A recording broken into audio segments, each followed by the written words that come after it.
Hello student, I'm Leelam Chandrakar from department of zoology. आज का हमारा टॉपिक है oogenesis। इससे पहले वाली लेक्चर में हमने स्पर्मेटोजेनेसिस के बारे में देखा था। आज हम देखेंगे कि oogenesis क्या होती है और इसके कौन कौन से फेजेस हैं। तो oogenesis का मतलब होता है फॉर्मेशन ऑफ ओवम, मतलब कि फीमेल गैमीट या फिर ओवम के बनने की जो प्रोसेस होती है उसको कहा जाता है oogenesis। oogenesis की जो प्रोसेस है वो फीमेल के ओवरी में होती है। ठीक है, हमने मेल में देखा था कि मेल में जो स्पर्मेटोजेनेसिस की प्रोसेस है वे प्यूबर्टी स्टेज में स्टार्ट होती है। प्यूबर्टी स्टेज मतलब कि जब एक मेल 12 to 13 ईयर्स के होते हैं, मतलब कि जब उसमें प्यूबर्टी स्टार्ट होती है तब उनमें स्पर्मेटोजेनेसिस की जो प्रोसेस है वो स्टार्ट होगी। ठीक है, और स्पर्मेटोजेनेसिस की प्रोसेस के थ्रू स्पर्म का फॉर्मेशन होगा। लेकिन फीमेल में जो oogenesis की प्रोसेस है जब वो एम्ब्रियो स्टेज में होती हैं तभी उनके ओवरी में स्टार्ट हो जाती है। तो अगर फीमेल की ओवरी को देखें तो जो फीमेल की ओवरी है वो कुछ इस प्रकार से दिखाई देती है और फीमेल की ओवरी 2 पार्ट में बटी होती है। इसमें से ओवरी के बाहर वाली जो पार्ट है उसको बोला जाता है कॉर्टेक्स और ओवरी के बीच वाले पार्ट को बोलते हैं मेड्यूसा। ठीक है, तो फीमेल की जो ओवरी है वो 2 पार्ट में बटा होगा। बाहर वाले पार्ट को कॉर्टेक्स और बीच वाले पार्ट को बोला जाता है मेड्यूसा। अब इनके कॉर्टेक्स वाले पार्ट में कुछ सेल्स होते हैं जिन्हें जर्म सेल्स कहते हैं। तो जो ओवरी का बाहर वाला पार्ट है जिसको हम कॉर्टेक्स से बोलते हैं उनमें कुछ इस प्रकार से सेल पड़े होते हैं। इन सेल्स को बोला जाता है प्राइमोडियम जर्म सेल्स। ठीक है, इन्हें ऊगोनियम भी कहते हैं और ये 2n है, मतलब कि इनमें क्रोमोसोम की जो संख्या है वो डिप्लॉयड होती है। और ये भी एक स्टेम सेल्स होते हैं। स्टेम सेल्स मतलब कि इसमें भी माइटोसिस डिवीजन करने की अनलिमिटेड कैपेसिटी होती है। ये डिवाइड हो के बहुत सारे डॉटर सेल्स का फॉर्मेशन करते हैं। ठीक है, तो जब एक फीमेल एम्ब्रियो स्टेज में होती हैं तभी उनके जो ओवरी है उनमें उनके उगोनियम, मतलब कि ये जो जर्म सेल्स है उनमें माइटोसिस डिवीजन स्टार्ट हो जाती है। ठीक है, इनमें जब माइटोसिस होता है तो ये डिवाइड होकर के 1 से 2, इस प्रकार से 1 से 2, फिर 2 से 4, 4 से 8, इस प्रकार से बहुत सारे डॉटर सेल्स का फॉर्मेशन करते हैं। इन सेल्स को कहा जाता है उगोनियम, मतलब कि डिवीजन के बाद जो सेल बनेंगे उसको हम उगोनियम बोलते हैं। उगोनियम भी 2n है, मतलब कि इसमें क्रोमोसोम की जो संख्या है वो डिप्लॉयड होती है क्योंकि ये माइटोसिस डिवीजन से बना है और माइटोसिस डिवीजन के बाद जो सेल बनते हैं उनमें उनकी क्रोमोसोम के नंबर में कोई चेंजेस नहीं होता है। ठीक है, अब इनमें से जो कुछ उगोनियम है वो ग्रोथ फेज में एंटर करते हैं। ठीक है, जब ये ग्रोथ फेज में एंटर करते हैं तब उसको बोला जाता है प्राइमरी oocyte। ठीक है, तो अगर इनमें से कोई सेल अगर ग्रोथ फेज में एंटर हो गया तब उस सेल को बोलेंगे हम प्राइमरी oocyte। अब एम्ब्रियो स्टेज में ही प्राइमरी oocyte में मियोसिस 1 स्टार्ट हो जाती है और जैसे ही ये मियोसिस 1 की प्रोफेज 1 स्टेज में जाते हैं यहाँ पे अभी डिवीजन स्टॉप हो जाता है। प्रोफेज 1 में जाकर के जो डिवीजन है, मियोसिस 1 जो डिवीजन है वो यहाँ पे जाकर के रुक जाती है। ठीक है, तो यहाँ से यहाँ तक की जो प्रोसेस है वो फीमेल के ओवरी में एम्ब्रियो स्टेज में ही होती है। ठीक है, तो यहाँ पे oogenesis की पूरी पूरी प्रोसेस दी हुई है। फीमेल में भी oogenesis की जो प्रोसेस है वो 3 फेज में कंप्लीट होती है।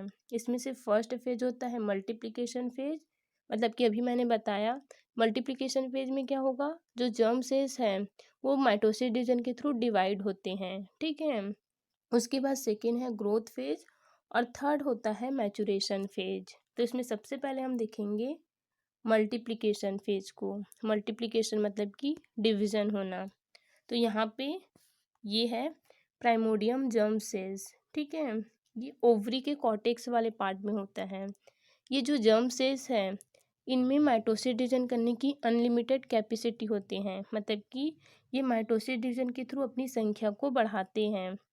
जर्म सेल्स में जब माइटोसिस डिवीजन होता है तब 1 से 2, 2 से 4, 4 से 8, इस प्रकार से बहुत सारे डॉटर सेल्स का फॉर्मेशन होता है जिसे बोला जाता है उगोनियम। ठीक है, अब इनमें से कुछ जो ओगोनियम है वो ग्रोथ फेज में एंटर करता है। तो इसमें से सेकंड जो फेज है वो होता है ग्रोथ फेज। ठीक है।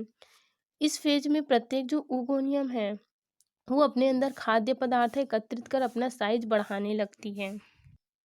और जब एक ओगोनियम सेल्स ग्रोथ फेज में एंटर होते हैं तब उस सेल को बोला जाता है प्राइमरी oocyte। ठीक है।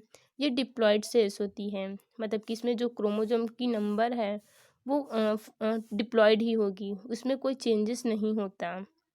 अब ये जो प्राइमरी oocyte है वे मैचुरेशन फेज में एंटर करते हैं। तो जो थर्ड फेज है वो होता है मैचुरेशन फेज। ठीक है। और मैचुरेशन जो फेज होता है वो दो स्टेप में कंप्लीट होती है। एक होता है फर्स्ट मैचुरेशन डिवीजन जो कि मियोसिस 1 होती है, और सेकेंड होता है सेकेंड मैचुरेशन डिवीजन जो कि मियोसिस 2 होता है। ठीक है। तो ये जो प्राइमरी oocyte सेल्स है इनमें पहले फर्स्ट मैचुरेशन डिवीजन होता है जो कि मियोसिस फर्स्ट होता है, और जैसे ही ये प्रोफेज 1 में जाता है जो डिवीजन है वो स्टॉप हो जाती है। ठीक है। तो यहाँ से यहाँ तक की जो प्रोसेस है वो जब एक फीमेल एम्ब्रियो स्टेज में होती है तब उसके ओवरी में ये सब प्रोसेस चलती है। ठीक है। उसके बाद मियोसिस फर्स्ट स्टेज जब आती है तब वहाँ पे जाकर के ये जो डिवीजन है वो स्टॉप हो जाती है। ठीक है। जब एक फीमेल अब इसमें क्या होगा, जब मियोसिस 1 स्टॉप हो जाता है फिर ये जो ये सेल्स क्या करती हैं, मतलब कि ये जो प्राइमरी oocyte है ये क्या करेगी, अपने आसपास की जो सेल है वो उसे अपने पास इकट्ठा कर लेती है, मतलब कि उसे उससे चारों ओर से ये घिर जाती है। मतलब कॉर्टेक्स में कुछ सेल पड़े होंगे उसे ये अपने चारों ओर इस प्रकार से घेर लेती है। इन पूरी स्ट्रक्चर को बोला जाता है प्राइमरी फॉलिकल्स, और जो इन्हें चारों ओर से घेरे रहती हैं उसे ग्रेन्युलोसा सेल्स कहते हैं, और बीच में यहाँ पे ये है प्राइमरी oocyte। तो प्राइमरी oocyte को जो चारों ओर से घेरे रहती है उसको ग्रेन्युलोसा सेल्स कहते हैं, और पूरी स्ट्रक्चर को बोला जाता है प्राइमरी फॉलिकल। ठीक है।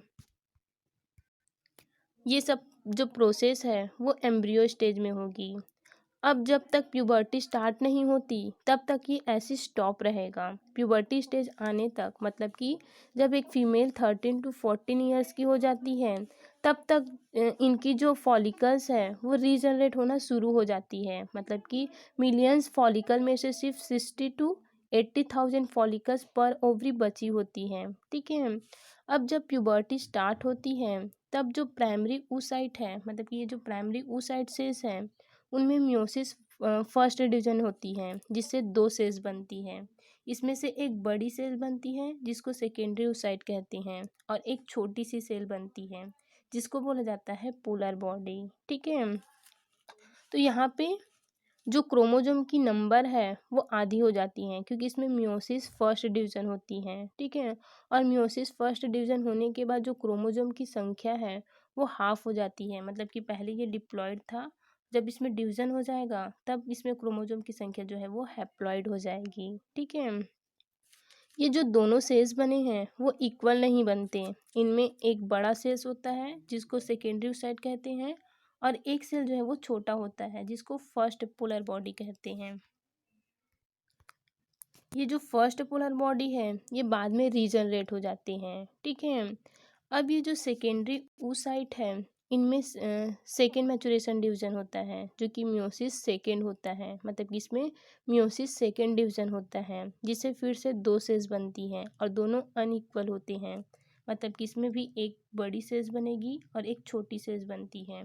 जो बड़ी सेल्स है उसको बोला जाता है ओवम, और एक छोटी सेल बनती है जिसको सेकेंड पोलर बॉडी कहते हैं। ये जो सेकेंड पोलर बॉडी है ये भी बाद में रीजनरेट हो जाती है। ठीक है। तो यहाँ पे ये एक मैच्योर ओवम का फॉर्मेशन हो जाता है।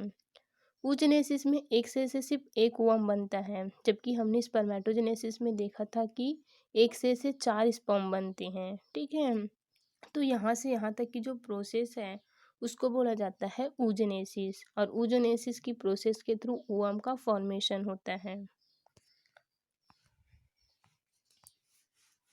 उसके बाद है मॉर्फोलॉजी ऑफ एग, मतलब कि स्ट्रक्चर ऑफ ओवम। तो अगर एक मैच्योर ओवम के स्ट्रक्चर को देखें तो ये इस प्रकार से दिखाई देता है। ये है एक ओवम का स्ट्रक्चर। जो ओवम है वो नॉन मोटाइल मतलब कि अचल और गोल स्ट्रक्चर होती हैं। ओवम जो है वो बाहर से एक विटेलाइन मेम्ब्रेन से कवर होती है। तो यहाँ पे ये है ओवम और ये बाहर से एक मेम्ब्रेन से कवर होगी जिसे बोला जाता है विटेलाइन मेम्ब्रेन। ठीक है। इस मेम्ब्रेन का जो फॉर्मेशन है वो ओवम की फॉलिकल सेल्स के थ्रू होता है।